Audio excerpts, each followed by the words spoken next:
Budget आने से पहले बहुत सारी खबरें सोशल मीडिया पर चल रही हैं। उन्हीं में से खबर मैं आपके लिए ऐसी लेकर आया हूं जिस पर कोई भी कंफ्यूजन अगर आपको है तो ये वीडियो आखिर तक देखने पर वो कंफ्यूजन पूरी तरह से क्लियर हो जाएगी और आपको इसके बारे में पूरी विस्तारपूर्वक जानकारी जानने के लिए बस अंत तक हमारे साथ बने रहना होगा। दरअसल नौकरी बदलते वक्त या अचानक कभी कभी पैसों की ज़रूरत पड़ जाने पर सबसे पहले जो दिमाग में एक फंड आता है जहां से आप पैसे ले सकते हैं वो है आपका पीएफ यानी प्रोविडेंट फंड। लेकिन अभी तक प्रोविडेंट फंड से जुड़ा एक नियम लाखों नौकरी पेशा लोगों के लिए परेशानी का सबब बना हुआ है। दरअसल मौजूदा व्यवस्था के मुताबिक अगर आपने लगातार 5 साल की सर्विस पूरी नहीं की और उससे पहले प्रोविडेंट फंड निकाल लिया तो उस रकम पर इनकम टैक्स देना पड़ता है। अब बजट 2026 आने से पहले इस नियम को लेकर के एक अहम संकेत मिल रहे हैं। सूत्रों के मुताबिक सरकार प्रोविडेंट विड्रॉल पर मिलने वाली टैक्स छूट के लिए 5 साल की शर्त को घटा करके 3 साल करने पर विचार कर रही है और अगर ये बदलाव होता है तो ये नौकरी पेशा लोगों के लिए एक बड़ी राहत साबित हो सकता है। फिलहाल नियम साफ है कि अगर कोई कर्मचारी अगर आप कर्मचारी हैं और आप अपने ईपीएफ खाते में 5 साल तक लगातार योगदान दे रहे हैं तो उसके बाद किया गया प्रोविडेंट फंड विड्रॉल पूरी तरह से टैक्स फ्री होता है। लेकिन अगर आपने 5 साल पूरा होने से पहले प्रोविडेंट फंड निकाल लिया तो टैक्स लग सकता है।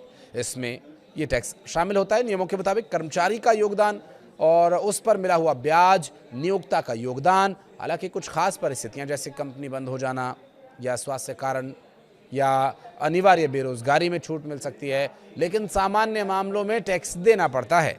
आपके मन में सवाल ये उठ रहा होगा कि नियमों में ऐसे बदलाव की भला क्या जरूरत, जब 5 साल वाला नियम पहले से चल रहा है तो ये 3 साल इसे करने की कवायद क्यों?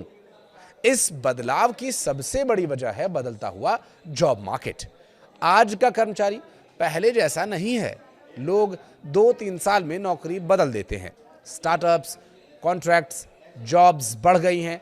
गिग और प्रोजेक्ट बेस्ड वर्क अब आम हो चुके हैं। ऐसे में 5 साल की शर्त कई लोगों के लिए अव्यावहारिक बन गई है। सूत्रों का कहना है कि सरकार ये मानती है कि अगर कोई कर्मचारी कम से कम 3 साल तक सिस्टम में योगदान देता है तो उसे टैक्स राहत मिलनी चाहिए। प्रोविडेंट फंड एक long term retirement saving scheme है जिसमें कर्मचारी और नियोक्ता दोनों योगदान देते हैं। हर महीने आपकी बेसिक सैलरी और डीए का एक हिस्सा प्रोविडेंट फंड खाते में जमा होता है और इस स्कीम को मैनेज करता है। लेकिन रिटायर होने या नौकरी छोड़ने की सूरत में प्रोविडेंट फंड पर मिलने वाला ब्याज टैक्सेबल हो जाता है। इसलिए आपके रिटायरमेंट के बाद जो भी ब्याज आपके प्रोविडेंट फंड में जमा हो रहा है वो टैक्सेबल यानी टैक्स देने योग्य माना जाएगा। रिटायरमेंट के बाद मिलने वाला जो ब्याज है वो इनकम फ्रॉम अदर सोर्स यानी अन्य स्रोतों की आय की कैटेगरी में आ जाता है और इसका मतलब ये है कि ये आपकी सैलरी इनकम या बिजनेस इनकम की तरह नहीं है, बल्कि ये एक अन्य आय के रूप में गिनी जाएगी। कुछ और अगर आप जानना चाहते हैं तो आप अपने प्रश्न कमेंट सेक्शन में पूछ सकते हैं और कोशिश करेंगे कि आपके प्रश्नों पर एक अलग से वीडियो बना करके आपकी क्वेरीज का जवाब दें। धन्यवाद।